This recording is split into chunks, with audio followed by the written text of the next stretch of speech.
عیسائی کنبے آباد ہونے لگے تھے، ان میں جاسوس بھی تھے۔ صلاح الدین ایوبی نے سوڈانی فوج کو تو ٹھکانے لگا دیا تھا، لیکن ابھی چند ایک سوڈانی جنرل موجود تھے جو کسی بھی وقت خطرہ بن کر ابھر سکتے تھے۔ انہوں نے قصر خلافت میں اثر و رسوخ پیدا کر رکھا تھا۔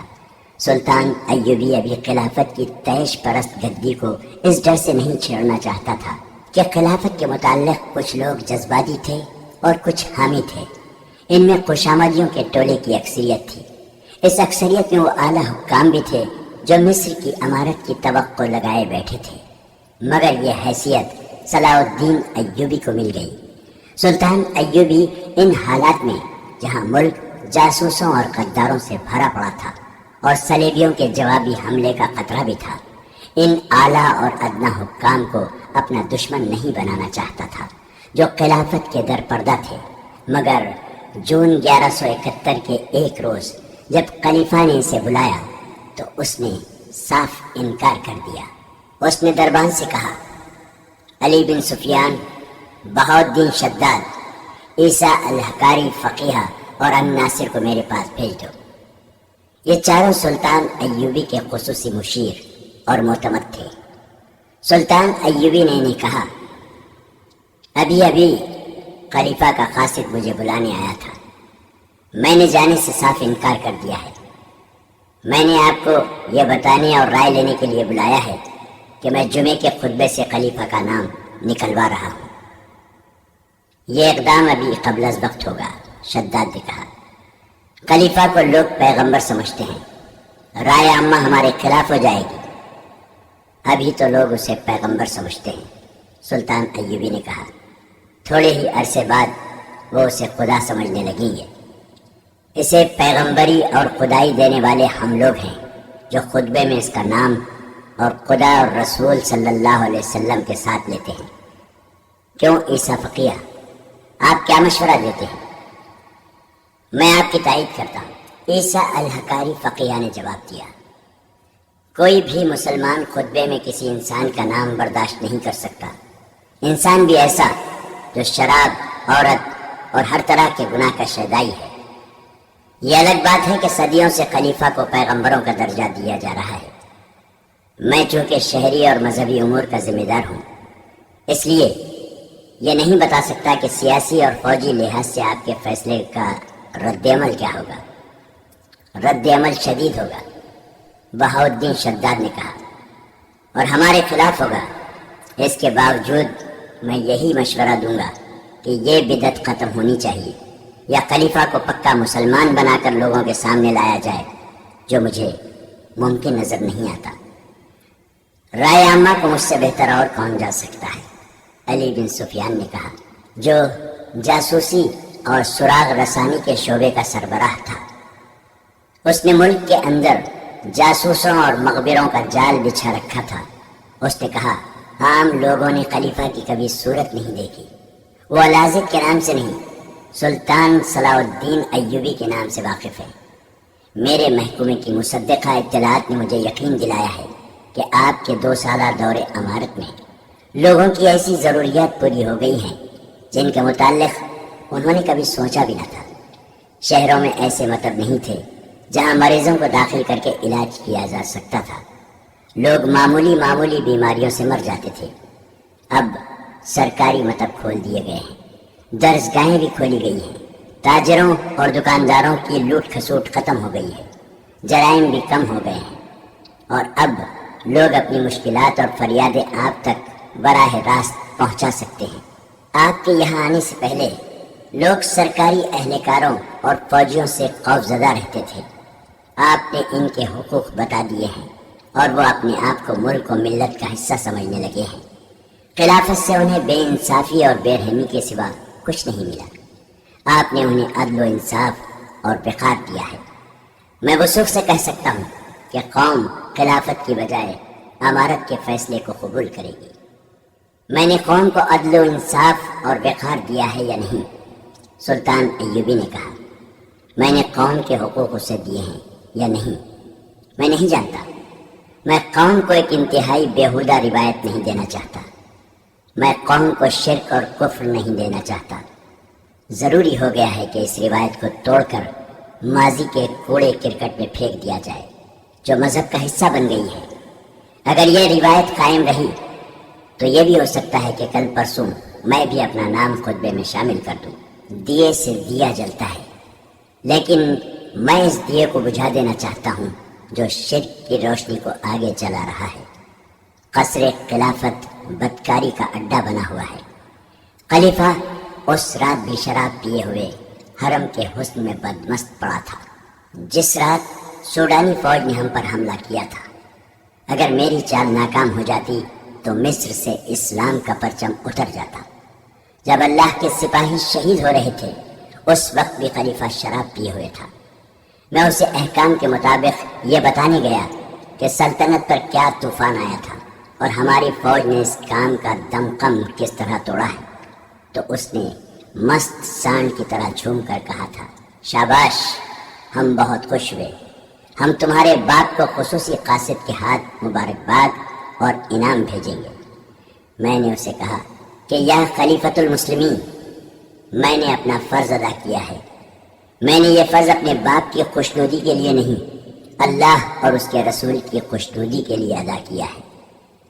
اس بوڑھے خلیفہ نے کہا، سلطان صلاح الدین، تم ابھی بچے ہو مگر کام تم نے بڑوں والا کر دکھایا ہے۔ اس نے میرے ساتھ اس طرح بات کی تھی جیسے وہ مجھے اپنا غلام اور اپنے حکم کا پابند سمجھتا ہے۔ یہ بے دین انسان قومی خزانے کے لیے سفید ہاتھی بنا ہوا ہے۔ سلطان ایوبی نے ایک خط نکال کر سب کو دکھایا اور کہا، 6-7 دن گزرے، نور الدین زنگی نے مجھے یہ پیغام بھیجا ہے۔ انہوں نے لکھا ہے کہ خلافت 3 حصوں میں بٹ گئی ہے۔ بغداد کی مرکزی خلافت کا دونوں ماتحت خلیفوں پر اثر ختم ہو چکا ہے۔ آپ یہ خیال رکھیں کہ مصر کا خلیفہ خود مختار حاکم نہ بن جائے۔ وہ سوڈانیوں اور صلیبیوں سے بھی ساز باز کرنے سے گریز نہیں کرے گا۔ میں سوچ رہا ہوں کہ خلافت صرف بغداد میں رہے اور ذیلی خلیفے ختم کر دیے جائیں، لیکن میں ڈرتا ہوں کہ ان لوگوں نے ہمارے خلاف سازشیں تیار کر رکھی ہیں۔ اگر آپ مصر کے خلیفہ کی بادشاہی اس کے محل کے اندر ہی محدود رکھنے کی کوشش کریں گے تو میں آپ کو فوجی اور مالی امداد دوں گا۔ احتیاط کی بھی ضرورت ہے کیونکہ مصر کے اندرونی حالات ٹھیک نہیں ہیں۔ مصر میں ایک بغاوت اور بھی ہوگی۔ سوڈانیوں پر کڑی نظر رکھیں۔ سلطان ایوبی نے خط پڑھ کر کہا، اس میں کیا شک ہے کہ خلافت سفید ہاتھی ہے؟ کیا آپ دیکھتے نہیں کہ خلیفہ العازد دورے پہ نکلتا ہے تو آپ کی آدھی فوج اس کی حفاظت کے لیے ہر طرف پھیلا دی جاتی ہے۔ لوگوں کو مجبور کیا جاتا ہے کہ وہ خلیفہ کے راستے میں چادریں اور قالین بچھائیں۔ خلیفہ کا حفاظتی دستہ دورے سے پہلے لوگوں کو دھمکیاں دے کر مجبور کر دیتا ہے کہ ان کی عورتیں اور جوان بیٹیاں خلیفہ پر پھولوں کی پتیاں پھینکیں۔ اس کے دوروں پر خزانے کی وہ رقم تباہ کی جاتی ہے جو ہمیں سلطنت اسلامیہ کے دفاع اور توسیع کے لیے اور قوم کی فلاح و بہبود کے لیے درکار ہے۔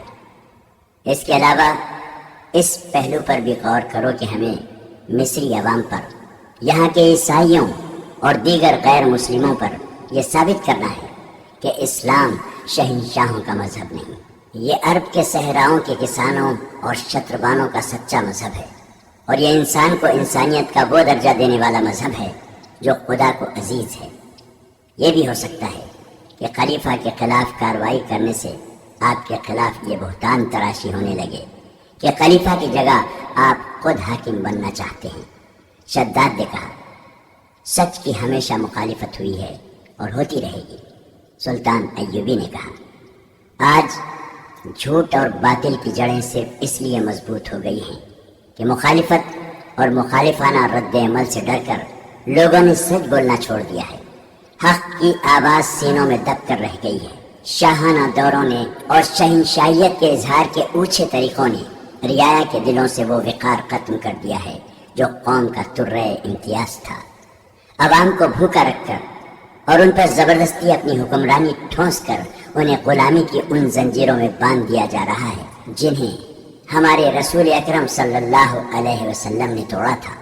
ہمارے بادشاہوں نے قوم کو اس پستی تک پہنچا دیا ہے کہ کہ یہ بادشاہ اپنی عیاشیوں کی خاطر صلیبیوں سے دوستانہ کر رہے ہیں، ان سے پیسے مانگتے ہیں، اور صلیبی آہستہ آہستہ سلطنت اسلامیہ پر قابض ہوتے چلے جا رہے ہیں۔ آپ نے شداد مخالفت کی بات کی ہے، ہمیں مخالفت سے نہیں ڈرنا چاہیے۔ قابل صد احترام امیر سلطان ایوبی کے نائب سالار الناصر نے کہا، ہم مخالفت سے نہیں ڈرتے، آپ نے ہمیں میدان جنگ میں دیکھا ہے، ہم اس وقت بھی نہیں ڈرے تھے جب ہم محاصرے میں لڑے تھے، ہم بھوکے اور پیاسے بھی لڑے تھے، صلیبیوں کے طوفان ہم نے اس حالت میں بھی روکے تھے جب ہماری تعداد کچھ بھی نہیں تھی۔ مگر میں آپ کو آپ کی ہی کہی ہوئی ایک بات یاد دلانا چاہتا ہوں۔ آپ نے ایک بار کہا تھا کہ حملہ جو باہر سے آتا ہے اسے ہم قلیل تعداد میں بھی روک سکتے ہیں، لیکن حملہ جو اندر سے ہوتا ہے، اور جب حملہ آور اپنی قوم کے افراد ہوتے ہیں تو ہم ایک بار تو چونک اٹھتے اور سن ہو جاتے ہیں کہ یا خدائے ذوالجلال، یہ کیا ہوا؟ قابل احترام امیر مصر، جب ملک کے حاکم ملک کے دشمن ہو جائیں تو آپ کی تلوار نیام کے اندر تڑپتی رہے گی، باہر نہیں آئے گی۔ آپ نے درست کہا الناصر، سلطان ایوبی نے کہا، میری تلوار نیام میں تڑپ رہی ہے، یہ اپنے حاکموں کے خلاف باہر نہیں آنا چاہتی۔ میرے دل میں قوم کے حکمرانوں کا ہمیشہ احترام رہا ہے۔ ملک کا حکمران قوم کی عظمت کا نشان ہوتا ہے، قوم کے وقار کی علامت ہوتا ہے، لیکن آپ سب غور کریں کہ ہمارے حکمرانوں میں کتنی کچھ عظمت اور کتنا کچھ وقار رہ گیا ہے۔ میں صرف خلیفہ العازد کی بات نہیں کر رہا، علی بن سفیان سے پوچھو، اس کا محکمہ موصل، حلب، دمشق، مکہ اور مدینہ منورہ کی جو خبریں لایا ہے وہ یہ ہے کہ خلافت کی تیش پرستی کی وجہ سے جہاں جہاں کوئی امیر اور حاکم ہے وہ وہاں کا مختار کل بن گیا ہے۔ سلطنت اسلامیہ ٹکڑوں میں بٹتی جا رہی ہے۔ خلافت اس قدر کمزور ہو گئی ہے کہ اس نے عمرہ اور حکام کو ذاتی سیاست بازیوں کے لیے استعمال کرنا شروع کر دیا ہے۔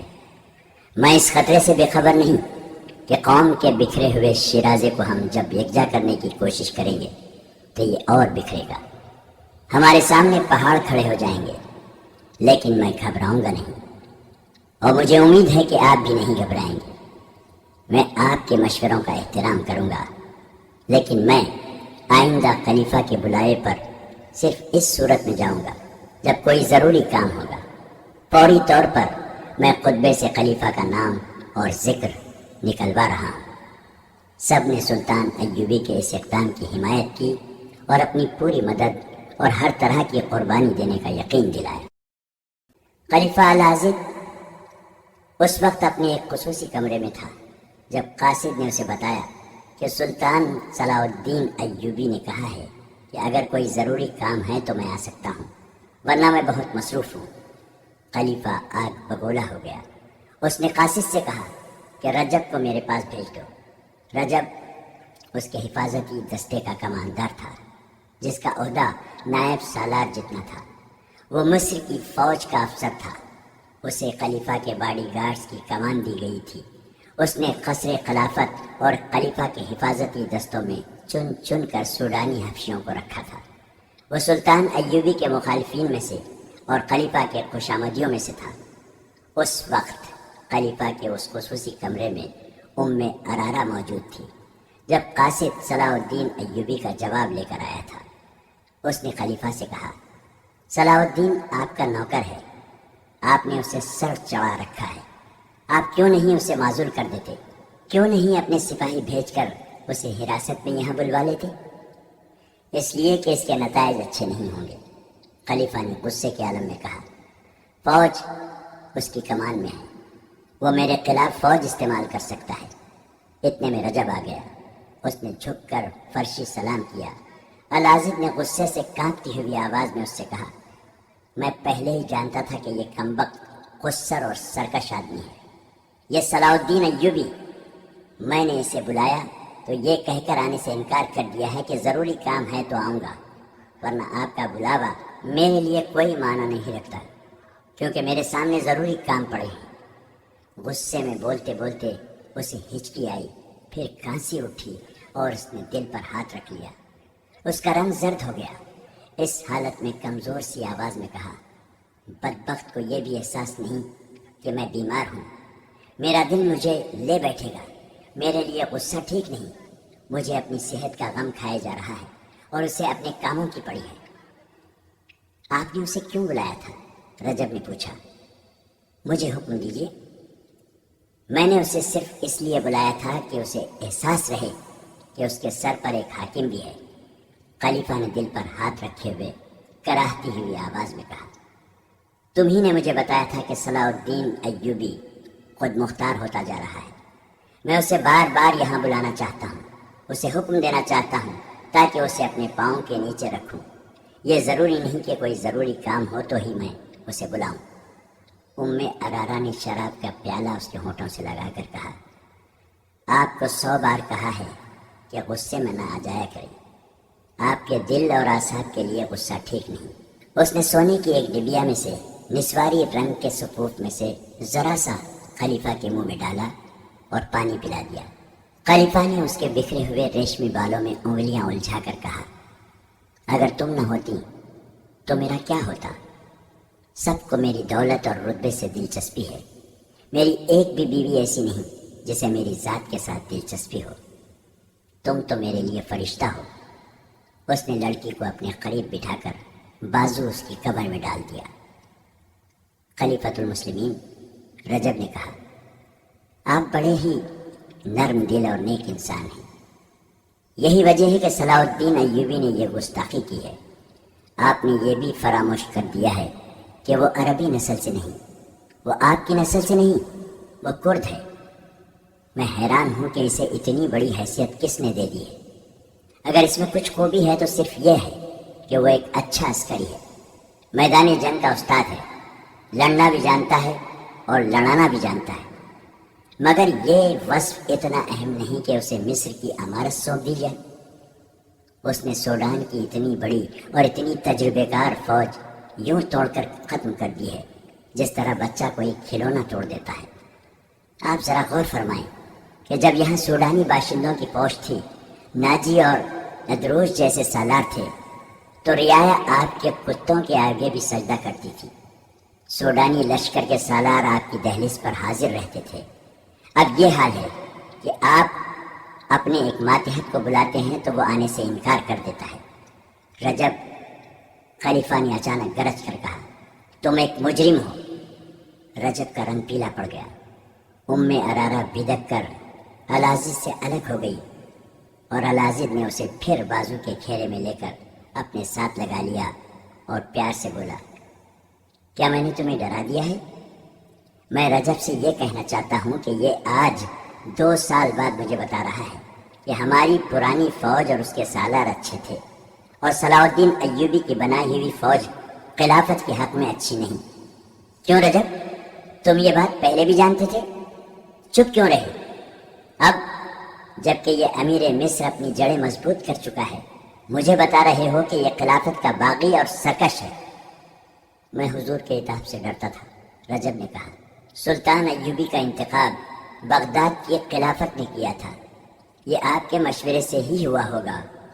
میں خلافت کے انتخاب کے خلاف زبان کھولنے کی جرت نہیں کر سکتا تھا۔ آج امیر مصر کی گستاخی اور اس کے زیر اثر آپ کے دل کے دورے نے مجھے مجبور کر دیا ہے کہ زبان کھولوں۔ میں کب سے دیکھ رہا ہوں کہ صلاح الدین کئی بار آپ کے حضور گستاخی کر چکا ہے۔ میرا فرض ہے کہ آپ کو خطروں سے آگاہ کروں اور بچاؤں۔ اس دوران ارارا خلیفہ کے گالوں سے گال رگڑتی رہی اور اس کی انگلیوں میں انگلیاں الجھا کر بچوں کی طرح کھیلتی رہی۔ ایک بار اس نے خلیفہ کے گالوں کو ہاتھوں میں تھام کر پوچھا، طبیعت بحال ہوئی؟ خلیفہ نے اس کی ٹھوڑی کو چھیڑتے ہوئے کہا، دوائی نے اتنا اثر نہیں کیا جتنا تیرے پیار نے کیا ہے۔ خدا نے تجھے وہ حسن اور وہ جذبہ دیا ہے جو میرے ہر روگ کے لیے اکسیر ہے۔ اس نے ارارا کا سر اپنے سینے پر ڈال کر رجب سے کہا، روز قیامت جب مجھے جنت میں بھیجیں گے تو میں خدا سے کہوں گا کہ مجھے کوئی حور نہیں چاہیے، مجھے ارارا دے دو۔ ارارا صرف حسین ہی نہیں، رجب نے کہا، یہ بہت ہوشیار اور ذہین بھی ہے۔ حضور کا حرم سازشوں کا گھر بنا ہوا تھا، اس نے آ کر سب کو لگام ڈال دی ہے۔ اب کسی کی ضرورت نہیں کہ کوئی عورت کسی عورت کے خلاف یا کوئی اہلکار قصر خلافت میں ذرا سی بھی گڑبڑ کرے۔ رجب صلاح الدین ایوبی کے متعلق بات کر رہے تھے۔ ام عرارہ نے کہا، ان کی باتیں غور سے سنیں اور صلاح الدین کو لگام ڈالیں۔ تم کیا کہہ رہے تھے رجب؟ خلیفہ نے پوچھا۔ میں یہ عرض کر رہا تھا کہ میں نے اس ڈر سے زبان بند رکھی کہ امیر مصر کے خلاف کوئی بات خلافت کو گوارا نہ ہوگی۔ رجب نے کہا، صلاح الدین ایوبی قابل سالار ہو سکتا ہے، مجھے اس کا صرف یہی وصف پسند ہے کہ میدان جنگ میں وہ اسلام کا پرچم سرنگو نہیں ہونے دیتا۔ خلیفہ نے کہا، ہمیں سلطان ایوبی جیسے ہی سالاروں کی ضرورت ہے جو خلافت اسلامیہ کا وقار میدان جنگ میں قائم رکھیں۔ میں گستاخی کی معافی چاہتا ہوں خلیفۃ المسلمین، رجب نے کہا۔ خلافت نے ہمیں میدان جنگ میں نہیں آزمایا۔ صلاح الدین ایوبی کے متعلق میں یہ کہنے کی جرات کروں گا کہ وہ خلافت اسلامیہ کے وقار کے لیے نہیں لڑتا بلکہ اپنے وقار کے لیے لڑتا ہے۔ آپ فوج کے سالار سے سپاہی تک پوچھ لیں، صلاح الدین انہیں یہ سبق دیتا رہتا ہے کہ وہ ایسی سلطنت اسلامیہ کے قیام کے لیے لڑیں جس کی سرحدیں لامحدود ہوں۔ صاف ظاہر ہے کہ وہ ایسی سلطنت کے خواب دیکھ رہا ہے جس کا بادشاہ وہ خود ہوگا۔ نور الدین زنگی اس کی پشت پناہی کر رہا ہے۔ اس نے صلاح الدین ایوبی کے ہاتھ مضبوط کرنے کے لیے 2000 سواروں اور اتنے ہی پیادہ عسکریوں کی فوج بھیجی تھی۔ کیا اس نے خلیفہ بغداد کی اجازت سے یہ فوج بھیجی تھی؟ کیا خلافت کا کوئی ایلچی آپ سے مشورہ لینے آیا تھا کہ مصر میں فوج کی ضرورت ہے یا نہیں؟ جو کچھ ہوا خلافت سے بالا ہوا۔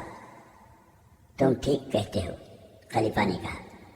مجھ سے نہیں پوچھا گیا تھا اور مجھے اب خیال آیا ہے کہ ادھر سے آئی ہوئی اتنی زیادہ کمک واپس نہیں بھیجی گئی۔ واپس اس لیے نہیں بھیجی گئی کہ یہ کمک مصر پر گرفت مضبوط کرنے کے لیے بھیجی گئی تھی اور اسی لیے یہاں رکھی گئی ہے، رجب نے کہا۔ مصر کی پرانی فوج کے سپاہیوں کو کسان اور بھکاری بنانے کے لیے یہ کمک آئی تھی۔ ناجی، ادروش، کاکش، عبد یزداں، ابی آزر اور ان جیسے 8 اور سالار کہاں ہیں؟ حضور نے کبھی سوچا نہیں؟ ان سب کو صلاح الدین ایوبی نے خفیہ طور پر قتل کرا دیا تھا۔ ان کا قصور صرف یہ تھا کہ وہ صلاح الدین ایوبی سے زیادہ قابل سالار تھے۔ یہ قتل کس کی گردن پر ہے؟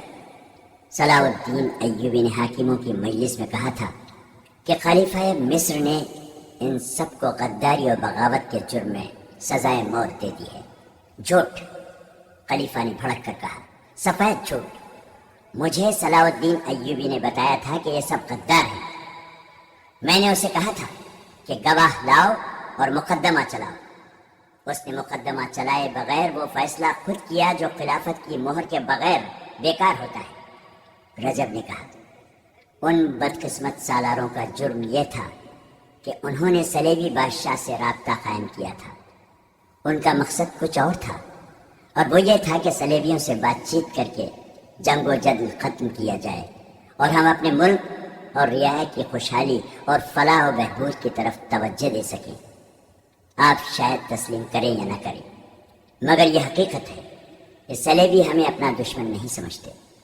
وہ ہمارے خلاف جنگی طاقت صرف اس لیے تیار رکھتے ہیں کہ نور الدین زنگی اور شیر کوہ جیسے مسلمانوں سے انہیں حملے کا خطرہ رہتا ہے۔ شیر کوہ مر گیا تو صلاح الدین ایوبی کو اپنی جگہ چھوڑ گیا۔ یہ شخص شیر کوہ کا پروردہ ہے۔ اس نے ساری عمر عیسائی قوم سے لڑتے اور اسلام کے دشمن پیدا کرتے اور دشمنوں میں اضافہ کرتے گزاری ہے۔ اگر صلاح الدین ایوبی کی جگہ مصر کا امیر کسی اور کو مقرر کیا جاتا تو آج عیسائی بادشاہ آپ کے دربار میں دوستوں کی طرح آتے، قتل و غارت نہ ہوتی، اتنے پرانے اور تجربے کار سالار قتل ہو کر گمنام نہ ہو جاتے۔ مگر رجب، خلیفہ نے کہا، صلیبیوں نے بحر روم سے حملہ جو کیا تھا، صلاح الدین ایوبی نے ایسے حالات پیدا کیے تھے کہ صلیبی اپنے دفاع کے لیے حملے میں پہل کرنے پر مجبور ہو گئے، رجب نے کہا۔ صلاح الدین ایوبی کو معلوم تھا کہ حملہ آ رہا ہے، کیونکہ حالات اسی نے پیدا کیے تھے۔ اس لیے اس نے حملہ روکنے یعنی دفاع کا انتظام پہلے ہی کر رکھا تھا۔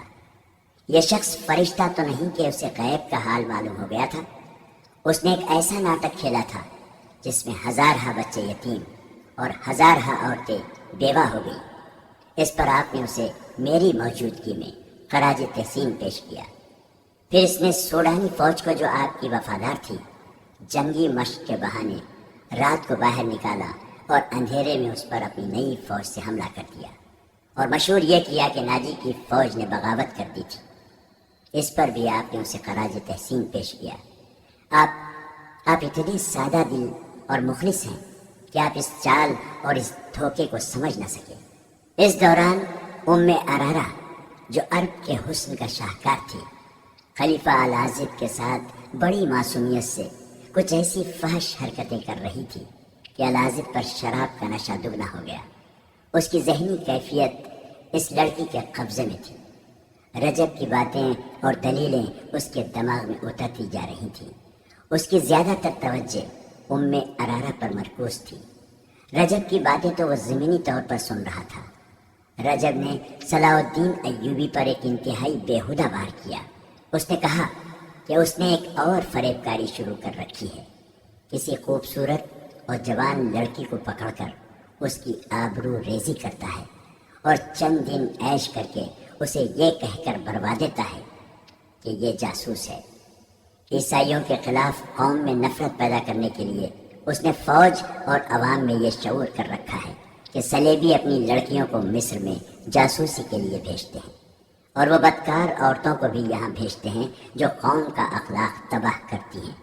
میں اسی ملک کا باشندہ ہوں۔ یہاں جتنے خیبے خانے ہیں وہاں مصری اور سوڈانی عورتیں ہیں۔ اگر کوئی عیسائی عورت ہے تو وہ کسی کی جاسوس نہیں، یہ اس کا پیشہ ہے۔ مجھے حرم کی 3-4 لڑکیوں نے بتایا ہے کہ صلاح الدین ایوبی نے انہیں اپنے گھر بلایا اور خراب کیا تھا۔ ام ارارہ نے کہا۔ خلیفہ بھڑک اٹھا اور کہا، میرے حرم کی لڑکیاں؟ تم نے مجھے پہلے کیوں نہیں بتایا؟ اس لیے کہ آپ کی بیماری میں یہ خبر آپ کے لیے اچھی نہیں تھی۔ ام ارارہ نے کہا، اب بھی یہ بات میرے منہ سے بے اختیار نکل گئی ہے۔ میں نے ایسا انتظام کر دیا ہے کہ اب کوئی لڑکی کسی کے بلانے پر باہر نہیں جا سکتی۔ میں اسے ابھی بلا کر درے لگاؤں گا۔ خلیفہ نے کہا، میں انتقام لوں گا۔ انتقام لینے کے طریقے اور بھی ہیں، رجب نے کہا۔ اس وقت عوام صلاح الدین کے ساتھ ہیں، یہ لوگ آپ کے خلاف ہو جائیں گے، تو کیا میں اپنی یہ توہین برداشت کر لوں؟ خلیفہ نے کہا، نہیں۔ رجب نے کہا، اگر آپ مجھے اجازت دیں اور میری مدد کریں تو میں صلاح الدین کو اسی طرح غائب کر دوں گا جس طرح اس نے مصر کی پرانی فوج کے سالاروں کو گم کر دیا ہے۔ تم یہ کام کس طرح کرو گے؟ خلیفہ نے پوچھا۔ حشیشین یہ کام کر دکھائیں گے، رجب نے کہا۔